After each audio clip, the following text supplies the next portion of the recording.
하늘의 문을 여는 아침에 오신 여러분을 진심으로 환영하고 축복합니다. 이 시간을 통해서 하늘의 열린 문을 통해서 천국을 경험하고 또 경험된 천국으로 오늘 하루를 천국의 소망, 천국의 기쁨, 또 천국의 능력으로 살아가는 은혜가 사랑하는 모든 주의 성도님들 가운데 임하기를 주님의 이름으로 축복하고 또 축복합니다. 오늘은 베드로서 3장 8절부터 11절까지 읽어드리겠습니다. 사랑하는 자들아, 주께는 하루가 천년 같고 천년이 하루 같다는 이 한 가지 약속을 잊지 말라. 주의 약속은 어떤 이들이 더디다고 생각하는 것 같이 더딘 것이 아니라 오직 주께서는 너희를 대하여 오래 참으사 아무도 멸망하지 아니하고 다 회개하기에 이르기를 원하시느니라. 그러나 주의 날이 도둑같이 오리니 그날에는 하늘이 큰 소리로 떠나가고 물질이 뜨거운 불에 풀어지고 땅과 그 중에 있는 모든 것이 드러나리로다. 이 모든 것이 이렇게 풀어지리니 너희가 어떠한 사람이 되어야 마땅하냐. 아멘. 제임스 어셔는 지구가 창조된 연대를 BC 4004년 10월 22일 밤 8시다라고 말을 합니다. 물론 신학적으로나 여러 가지 면에 있어서 문제가 있는 주장입니다. 그런데 제임스 어셔의 주장을 그냥 예를 들어서 인정한다라고 한다면 우리가 조금 더 손에 분명하게 구체적으로 잡을 수 있는 내용이 있습니다. 창세기 3장 15절 소위 말하는 원시 복음은 하나님께서 여자의 후손으로 하여금 뱀의 머리를 깨뜨리고 뱀은 여자의 후손의 발꿈치를 상하게 한다. 예수님에 대해 십자가에 대한 약속을 창세기 3장 15절에 주셨습니다. 이 하나님의 약속이 성취되기까지 몇 년이라는 시간이 걸렸는가? 제임스 어셔의 말대로라면 적어도 4,000년이라는 긴 시간이 걸린 겁니다. 4,000년이란 긴 시간 동안 원수 마귀는 하나님의 이 약속이 이루어지지 못하도록 끊임없이 수없이 많은 공격들이 있었습니다. 그럼에도 하나님은 이러한 수없이 많은 원수 마귀의 공격을 뛰어넘어서, 그리고 긴 시간이라는 4,000년이 넘는 시간이라는 것을 뛰어넘어서 마침내 그 약속을 이루셨습니다. 예수님이 십자가의 사역을 통해서 하나님은 원수 마귀의 머리를 깨뜨리셨습니다. 마귀의 일을 멸하셨습니다. 죄의 권세를 무너뜨리셨습니다. 죽음의 권세를 승리하셨습니다. 마귀의 일을 멸하신 겁니다. 그리고 그 예수님께서 다시 이 땅에 오시겠다.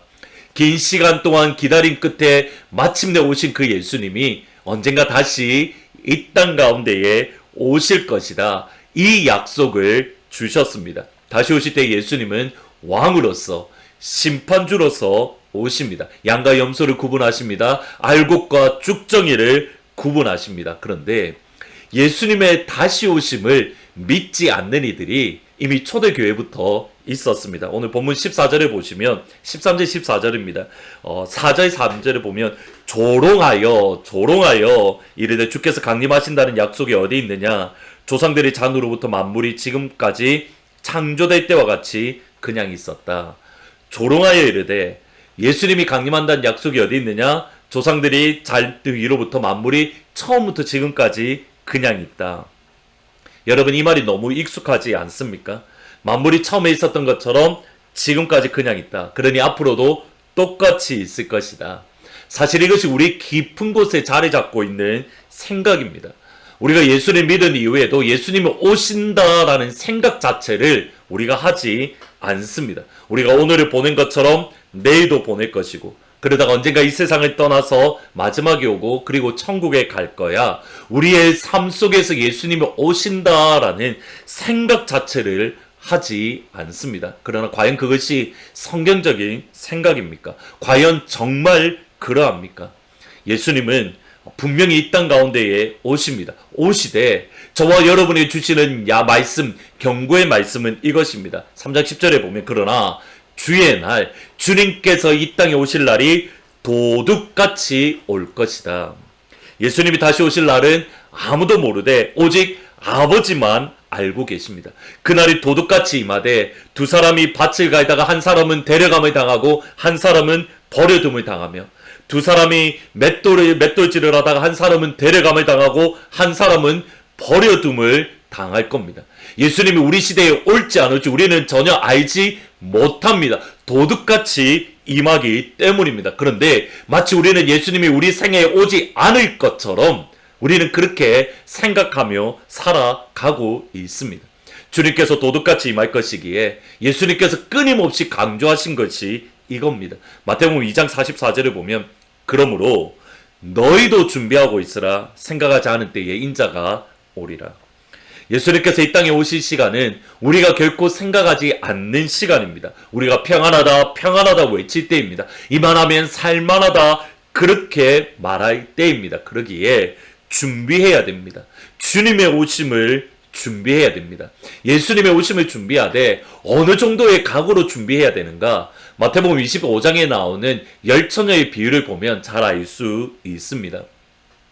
10명의 처녀가 신랑을 맞이하기 위해서 기다립니다. 그 중에 5명은 기름과 등을 준비하고 나머지 5명은 등은 준비했지만 기름은 준비하지 않았습니다. 마치 신랑이 오는 것이 더디어서 모두 다 등과 기름을 준비한 여인이나 등만 준비한 여인 모두 다 졸면서 잠이 들었습니다. 그리고 한밤중에 신랑이 오는 소리가 들렸습니다. 이때에 기름을 준비하지 않은 처녀들이 자신들의 등불이 꺼져가는 것을 보고 기름을 그릇에 준비한 처녀들에게 부탁을 합니다.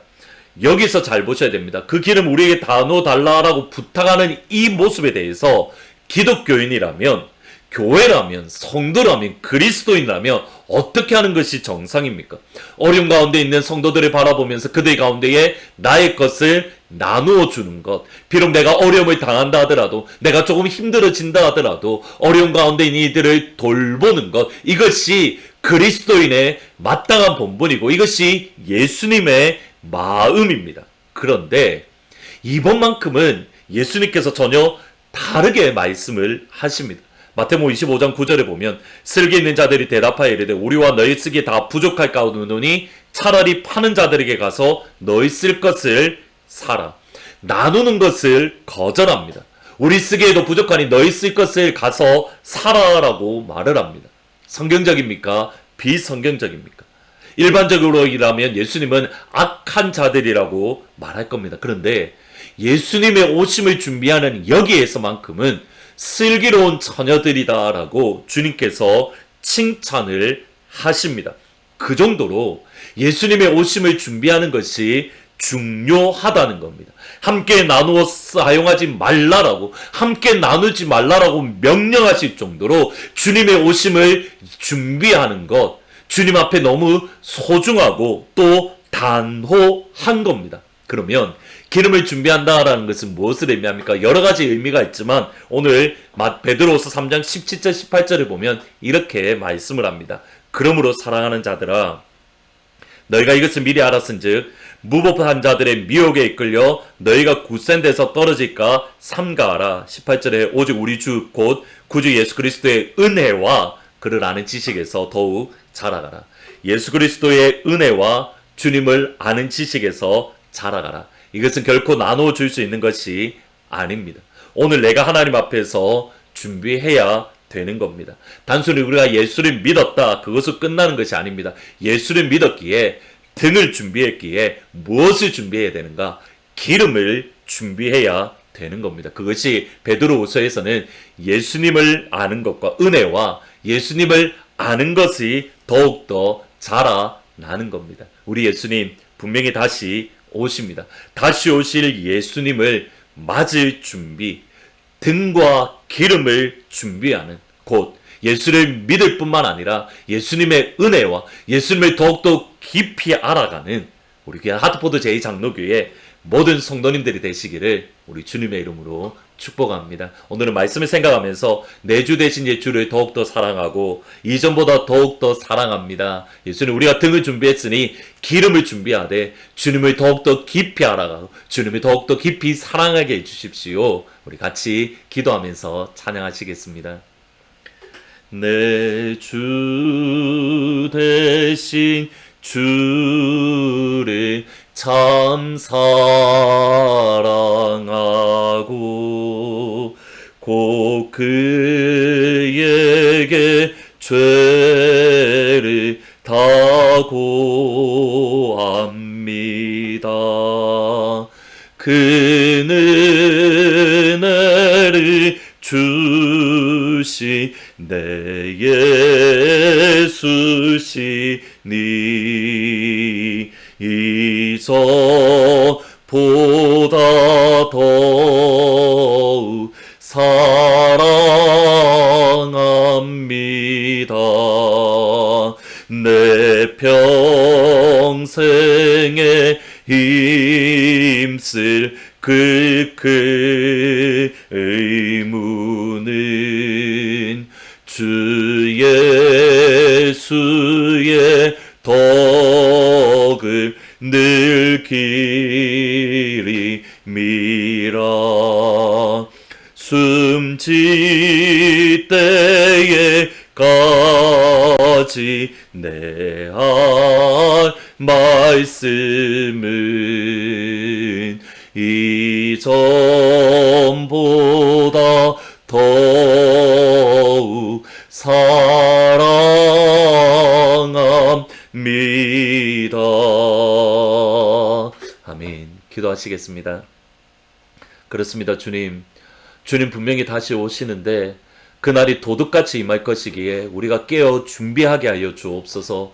우리가 예수를 믿는 믿음을 가졌으니, 우리가 등불을 준비했으니 이제 기름을 준비하게 하시되 예수님의 은혜를 더욱더 깊이 알아가고, 아니 예수님을 더욱더 깊이 알아가는 기름을 준비하는 그 자리에 설 수 있도록 하나님 도와주옵소서. 오늘 이 한 날이 그냥 보내는 하루가 아니라 어제도 있었고 오늘도 있었고 내일도 있는 그날이 아니라 오늘 이 한 날이 예수님의 오심을 준비하는, 예수님의 은혜를 알아가고 예수님을 더욱더 깊이 알아가는 그런 영광의 하루가 될 수 있도록, 그래서 주님의 오심을 예비하는 복된 하루가 될 수 있도록 주님 도와주옵소서. 그런 우리 하트포드 제2장로교회 온 성도들이 다 될 수 있도록, 믿음의 가족들이 될 수 있도록 인도해 주옵소서. 감사합니다. 예수님의 이름으로 기도합니다. 아멘. 오늘 이 한 날이 우리가 이미 등불을 준비했기에 예수님의 다시 오심을 준비하는, 예수님의 은혜와 또 예수님이 더욱더 깊이 알아가는, 그래서 우리가 잠자리 들 때에 이전보다 주님을 더욱더 사랑합니다, 이 고백을 하는 복된 하루가 되시기를 주님의 이름으로 축복합니다. 내일 주일날 아침 2020년 마지막 주일날 예배 때에 여러분을 찾아뵙도록 하겠습니다. 나의 피난처 예수 의지해요. 나의 피난처 예수 의지해요. 나의 가는 길에 거센 바람 몰아쳐와도 나의 피난처 예수 의지해요. 나는 영원히 주님 사랑해요. 나는 영원히 주님 사랑해요. 세상 어떤 것도 나의 사랑 끊을 수 없네. 나는 영원히 주님 사랑해요. 아바 아버지 나를 사랑하시니 나의 모든 것 주께 드려요. 아버지 내가 여기 있으니 주님 영광 위하여 써주세요.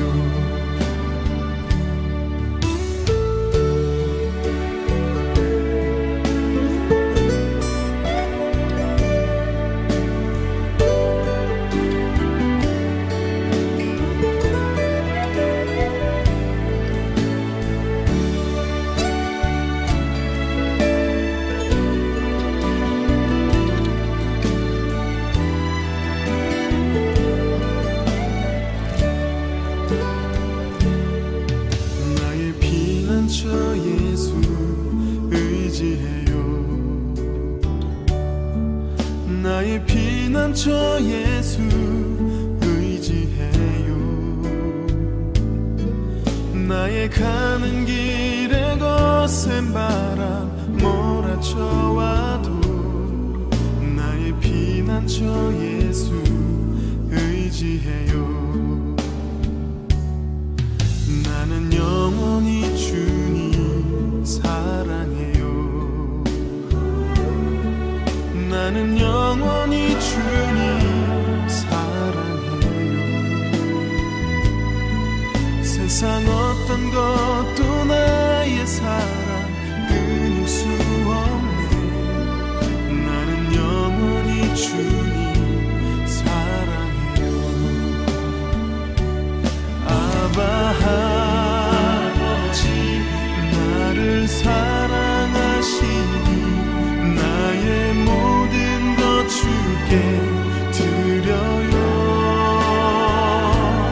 아바 아버지 내가 여기 있으니 주님 영광 위하여 써주세요.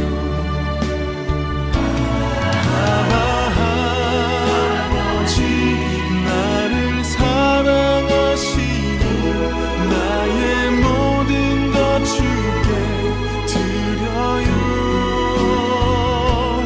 아바 아버지 내가 여기 있으니 주님 영광 위하여 써주세요.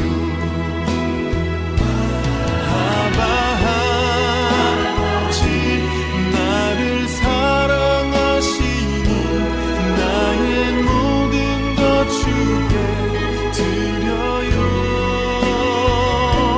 아바 아버지 내가 여기 있으니 주님 영광 위하여 써주세요. 주님 영광 위하여 써주세요. 주님 교회 위하여 써주세요.